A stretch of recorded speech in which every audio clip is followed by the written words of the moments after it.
My name is Michael Rosen for the Television Academy's Archive of American Television. It is September 12th, 2000, and it's my great pleasure to interview Tom Bosley in Beverly Hills, California. All right, here we go. I just wanted to start by getting a few basics from you, if we could. What was your name at birth? Bosley, believe it or not. Tom? I don't think, well, that's an interesting story. I come from an old Jewish Orthodox family, although my generation is not Orthodox. And my father and all of his brothers had very Hebraic names, such as Benjamin, David, Nathan, you know. So my dad had a business partner by the name of Thomas Edward Sullivan. And when I was born, I was named Thomas Edward Bosley, and my 88-year-old Orthodox Jewish grandmother wouldn't call me by that name. She called me Boy until she died. I was known as Boy. Wow. Was she the only one? It was a term of affection, by the way. Was she the only one that rebelled against your name? I think so. Yeah. I mean, we didn't pay too much attention to it, really. Yeah. Any nicknames? No, a lot of unfortunate ones when I got into the school years, but not really. Some call me Tom, some call me Tommy. My family likes to call me Tommy. It never bothered me. And of course, now I have, unfortunately or fortunately, depending on how you look at it, through my career, I'm sometimes called by names I have played on television and in the theater. Right. When were you born? I was born October the 1st, 1927. And where was that? In Glencoe, Illinois, which is a suburb of Chicago. The hospital was in Chicago, but the home was in Glencoe. And it always seems a little bit more smart to say you come from Glencoe. I was barely a pre-Depression baby, and then we lost all that when the Depression hit. Did you hit hard? Yes, very much so. Lost our home, and my father had a very difficult time for a few years. What did your father do? My father was in real estate, and my mother was a concert pianist. Wow. Which, unfortunate and very good one. She made her debut at the Chicago Symphony Orchestra when she was 17 years old. But I think she felt that raising a family and marriage was a little bit more important. Unfortunately, that only worked for about 19 years, and they were divorced. What was your mother's name? My mother's name was Hyman, H-E-Y-M-A-N, Dora Hyman. And what about your father's name? What was your father's name? Benjamin Bosley. Benjamin Bosley. And so, as you understand it, during the Depression, it was a very stressful time. He lost his. He lost everything. Yeah. And we moved into the city, and it was from a large apartment to a little bit smaller apartment, and down that way. And that actually lasted until the war.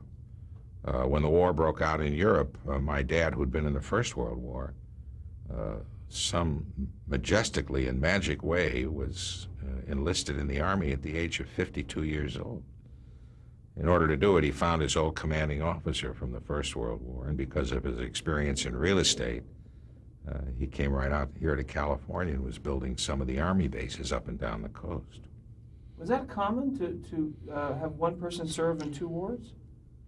Depending on the age. And, you know, I'm one of those guys that was lucky enough to just get in World War II and just barely miss not having to be called back up for the Korean War. But it happens sometimes. Any brothers or sisters? I have one brother, older, Richard. Richard. Tell me about your early influences. What did you do as a young child in the suburbs of Chicago? Well, in the suburbs, I did nothing because I was out of there by the time I was 2 years old. I was very lucky because growing up, I lived in the city streets in a reasonably decent neighborhood, and there were always millions of kids on the street. I lived near the lake, so I could go swimming, and I lived very close to the park, so there was always activity for me. And I noticed that seems to have changed by real estate over the years all over the country, here in particularly. But it was great.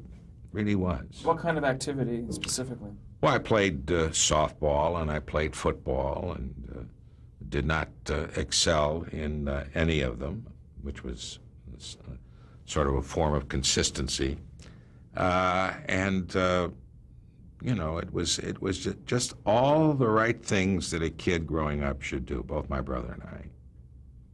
What about books? Did you read any books? Or... I didn't really start to get involved in books until high school. There was no required reading in grammar school, and I wasn't a Nancy Drew or one of those kids' books. And I got really interested in books in high school through English classes and history. I was very, very fond of history and excited about it. So I read a lot of books about that. In high school, any particular authors stand out in your mind that meant something that sparked the imagination? Oh, gosh. It's really hard. Some of them I may have read over and over again. And when you're a kid, you really don't pay too much attention to the author unless you have to write a book report. So I would just, I'm terrible that way. I still, to this day, I go and see a movie and I don't remember what the title of the movie is. Because that's, to me, is not as important as what I'm involved in, whether it's a book or a movie. What about the radio? Was radio Very big, very big. I lived approximately 2 blocks from the school, and I was able to walk to school. This is elementary school. And I would race home for lunch because I was a big radio soap opera buff, just particularly for those shows that were on during my lunch hour. And I didn't want to miss an episode. One of them was called Life Can Be Beautiful. Another one was called Helen Trent. Another one was called The Goldbergs. These were all 15-minute wonderful soap operas that they had on radio. What do you think attracted you to that particular? Something to concentrate on while I was eating, probably. Something to listen to. Unfortunately, I sometimes alone still do that, look at the television and eat at the same time, which is a very bad habit. For someone that hasn't grown up with radio being the main source of entertainment, describe it for someone. What were the joys of listening to a radio program? Well, the greatest joy, of course, was the use of your imagination as to what the people looked like, what the environment of the story was like. You could do that. You can't do that anymore. And I tell my grandson, who's almost 13 years old, that he doesn't know what he missed. And I try to encourage him to get some audio tapes, that everything is not on television, and the kind of stories, if reading sometimes bores someone, boy, they should do it. A lot of people do it while they're driving today, of course. But radio was just wonderful, and it was something that the whole family did, especially the wonderful shows in the evening. That you sat around, not the fireplace, but around the radio, and listened to it and laughed with it, and just wonderful stuff. Any particular shows that stand out for the evening? Oh, well, of course. We used to listen to Jack Benny all the time, and Fred Allen, and Burns and Allen, and it was just, the comedy shows were just wonderful. Terrific. There were a few like The Shadow, Gangbusters. Those were kind of thrilling. The Shadow knows. Yes. Right. What about movies? Did you attend movies? Always. We lived just a half a block from a movie, a very small theater. But I used to go there quite often, and I would really run out of movies to see. Chicago was really filled with a tremendous amount of movie theaters.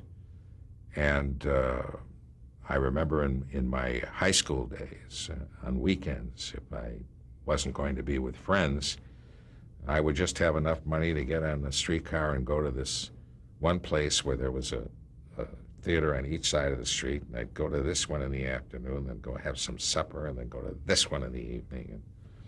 And I mean, nothing but, if I really liked a movie, I'd sit through it 2 or 3 times.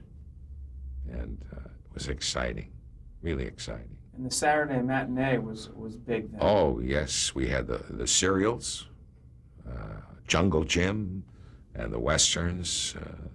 That was just really wonderful. Thousands of kids screaming and yelling and throwing candy at each other. Popcorn was a nickel in those days, and the movies was a dime. Did you, as you listened to the radio or watched movies, did you ever think, I want to do that? No. That really didn't happen till after the war. And it was kind of accidental. I had promised my mother I would go to college, and getting out in July in the summer and trying to get into school, I was going to go to DePaul University right in the city of Chicago. My brother was just about graduating from there. But unfortunately, there was, I couldn't get into anything except the night school. And the teachers were never showing up. They were all practicing lawyers, and so I got discouraged there very rapidly. And a friend of mine was going to a radio school, and I'd done a little acting in high school in the drama class, but I did it because it was an easy curriculum, you know. And in the back of my mind, I thought I wanted to be a sports announcer. And why? It was just, I always liked sports. I was a big baseball fan. I used to go to Cub Park all the time. I lived a mile and a half from the ballpark. And, what was that like? oh, that was exciting. I mean, I was crazy because later on when I was auditioning for summer stock jobs, I lost two jobs that I know of because I wouldn't leave the ball game. It went into extra innings. And both times we lost, so which we're still doing. So that was, you know, that was exciting. And in the at the school I was going to, they had acting classes that were part of it. And then I got involved with what it was to be, let's say, a radio sports announcer. You had to go to various cities and audition and work for nothing and sweep out the studios. And I said, no, I don't think that's for me. And I gave that up and stuck with the acting. And that's how. Sports announcing, you have to have a good voice and know the game. Do you feel that you had both at that time? Oh, yeah. Yeah. I think then I probably knew more about baseball than a lot of people did. Because we were part of it all the time, every day. Trading cards, that kind of thing? Oh, yes. I didn't realize until a few years ago when we had our 50th grammar school reunion. And somebody mentioned it, said Tom had the greatest and most expensive collections of baseball cards that anybody had ever seen. And I just said, where the hell are they? Where did they go? Because I don't remember, you know. A lot of things you just lose, and for some reason. Right. You mentioned high school. What high school did you attend? Went to a high school called Lakeview High School on the east side, well, the north side of Chicago. Famous for Edgar Bergen and a well-known writer, John Gunther, and was one of the oldest high schools in the township when it was first organized. And that was where I went to high school. But you weren't the best student. I wasn't a bad student. I was lazy, like most kids. What I got involved in high school more was the ROTC. We had a wonderful ROTC course, and my brother he was three years ahead of me, so he'd been a big shot. He graduated a captain, and I wanted to do better than that. You know, well, I quit after 3 years, but I got to be a captain. So, and that really took a lot of my after-school activities. You mentioned earlier about a couple of plays in high school. Do you remember the names of the plays? No, the one we did was Buckle Down Winsaki. That's Best Foot Forward. And the unfortunate thing is a friend of mine used a four-letter word in the production, and as a result, the following year's drama was canceled. There was not going to be a play, and never got over that. Wow, that's huge. Yes, very huge. Especially then. Do you remember stage fright or being nervous prior to going on stage? Once, when I now was doing stock. I worked in a stock company. This is after high school? After high school, after the war. Right, okay. and after radio school. Well, but specifically high school, your first appearances in front of a live audience, No. you remember anything like that? No. It was all fun. It was all fun. Yeah, just fun and games. Fun and games. And making mistakes and thinking, oh, well, who cares, Yeah. Well, we'll come to summer stock in a second. Okay. So you graduated high school. Graduated high school, and 2 days later, I left for the Navy. And where were you stationed? First, I had my boot camp training 38 miles from home, and Great Lakes Naval Training Center. Called my mother the first day. I said, "You got to get me out of here." 38 miles from home. And then I was stationed down went to radio school in Gulfport, Mississippi. And then the war ended and came out here. I thought we were going to be sent to Pearl Harbor to relieve the troops coming home, but they sent me to San Diego, where I worked with the 11th Naval District down there. So when you returned home, that's when you started acting in summer stock. When I returned home is when I started to go to DePaul, and that didn't work out. Right. Then I went into radio school, and from there I went into various stock companies and in and You were around. just about to tell me how nervous you were in the one particular time. There's a very famous drama school in Chicago called the Goodman Theater. Excuse me. And some graduates of Goodman had created this theater in Woodstock, Illinois, which is about 45 miles northwest of Chicago. And somebody had seen me doing something in a summer play and invited me to it was a winter company, invited me to become part of and in that company was Geraldine Page and Shelley Berman. They were the two stars. They were from Goodman also. And we did everything. We made costumes, we built scenery. It was the greatest training ground. And of course, you didn't get paid enough money to pay your rent. And got my first part. It was one scene where an old comedy where I knock on the door and they come through the door and I ask for somebody and they're not there and I leave.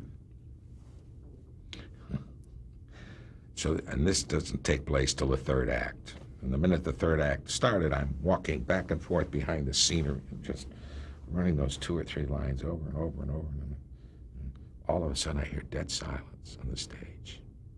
I said, "Oh my God, that must be my cue." And I throw open the door, and the minute I open the door, I realize I'm about 3 pages too soon. And Shelley Berman's on one side of the stage, and Geraldine Page is on the other side. And she turns and she looks at me and she says, "Do you mind? We're doing a play here." I not only left the stage, I didn't come back. So that was my really first and only stage fright. You never came back, period? Oh, I didn't come back and do what I was supposed to do. I was so embarrassed. So ashamed. Did you talk to either one of them afterwards? Oh, sure. Yeah. Oh, sure.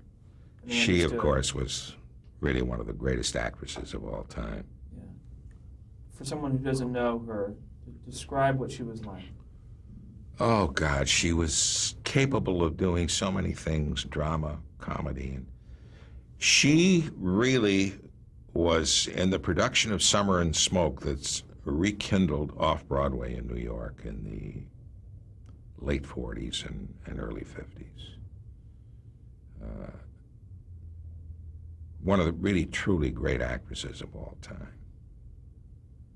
I think she won finally an Oscar for a play that Horton Foote had written for her that she did in the movie. Yes, which I'm thinking of the name and When you find well it. remembered, I will tell you. Yes, okay. Let's talk about the first time you saw television. This is the late 40s here, and after the war, that's really when television started to take off. Yeah, I think we got our first television set around 40s. 47, I remember, was the first year they televised the World Series. But that's not, because of that isn't the reason we got our first television set. But we had the black and white stuff, and of course, I was busy, my brother was busy, and my grandmother was living with us, 4 of us in a small one-bedroom apartment. And my grandmother just thought this was the greatest thing in the world. I mean, she just sat there and she watched baseball and she watched wrestling, which was the big, big thing, and bowling for dollars was another big thing. She just thought this was the greatest. And, then as time goes by, the sets get bigger, and then we had the bubble. There was a bubble that you put on over your screen to make the picture have color. It was a total disaster. But people went for it because they wanted everything that came out to improve it. But you and your brother didn't take much attention to it. No, I mean we watched it, but this was after the war, and he got married in '48, so he was kind of busy, and I was working in various stock companies in and around Chicago, so I wasn't home that much. And then it was in 1950 that I decided to go to New York. Do you remember the first time you saw television? No, I think I was on television much more so than being the first time I saw it, because I was on the very first television show they did in Chicago, which was a dramatic production of Macbeth. Remember what year that was? Would have to be 48 or 49. Tell us about that. How was it described to you? Let's do a production of Macbeth on television. How did they describe it? Do you remember? Well, there were experimenting with all kinds of shows. I mean, television was there. Stations were being formed. The only thing was they didn't really know what kind of local entertainment to put on. And, of course, there was no money involved, so everybody was willing to do, the performers in particular, things for nothing. Bert Tillstrom was there in those days with Ollie, Fran, and Kukla, which was one of the great children's shows of all times. And really very clever, talented people got in there first and early, and it really paid off in the long run. Sherry Lewis was another one with her little lamb puppet. All started in Chicago. Just about, yeah. I mean, there were people that started elsewhere, but this was there. And then, of course, by the early 50s, it was in 1950 that I went to New York. I'm going to stop you there for a second. Okay. The Macbeth television show that you did, any memories on that? I mean, Shakespeare, it's no. The only memory I have is the man that directed and put the production together, who was also an actor. He did a lot of acting in New York, and I think his biggest success was the fact that he fathered 6 children in 3 births. He had triplets, twins, and a single child, single birth. And we just thought that was really incredible. That's more than any Macbeth production. Yes, absolutely. But the show on WBKB was in a studio, right? Yes, it was in a studio. Hot lights, small space, and no taping. This was, get out there and do it and get the hell off, Everything was live. Did your grandma see you in that production, do you recall? No. I don't know. I don't think she did. She saw me in a couple of plays, but she never saw me not in those days. Later on, she did. So your grandma really thought television would take off? I mean, she really thought it was a... She just had no idea that it was going to involve people doing things other than sports. She became a very big sports addict. And she was a voracious reader. She was a German lady who had books of Heine and Schiller and Goethe. And when she read those books, she read them in German. And I would be doing my homework. This is when I'm in high school. And she'd be reading a book, and all of a sudden she'd say, "Listen to this." And she'd read for 5 minutes in German. And I would just sit there, fixed. And what would she say? "Isn't that beautiful?" And I say, Grandma, that's the most beautiful thing I ever heard in my life, because I wouldn't hurt her feelings for anything. Do you understand any words? Anything? A word here, a word there. Let's bring you to 1950. Why did you go to New York? Well, I realized that if I was going to go after acting, I couldn't just stay in Chicago. Radio was the key outlet of professional acting in Chicago. I had done a few radio shows, but that was diminishing. It was really dying out. So I flipped a coin. And I said, heads, I go to California, and tails, I go to New York. Really? So it came out heads. But I looked in the mirror and I said, I think I better go to New York and work in the theater, because I was short, kind of heavy, and that's not the way to break into the film industry in those days. And I went to New York, and I've never regretted it for 1 minute. Was there a eureka moment when you realized that acting was your calling? Yes. When I was going to the radio school, we did a production of a play called Golden Boy, which was written by Clifford Odets. And we did everything. We rented the theater, big 1,100-seat theater, and we did the show for 2 nights. And I played a guy about 60 years old, the lead's father. And I was, really surprised, the reaction. And that's, I think, was the one thing that convinced me. And some of the other plays I had done out at Woodstock and in the other company, this is what I wanted to do. You enjoyed the entire process? No, there are a lot of times when you're young, you only enjoy what satisfies you. You love the idea of getting a job, but sometimes it doesn't work out. I remember one of the early stock companies I joined, there was an actor, and it must have been in his 60s.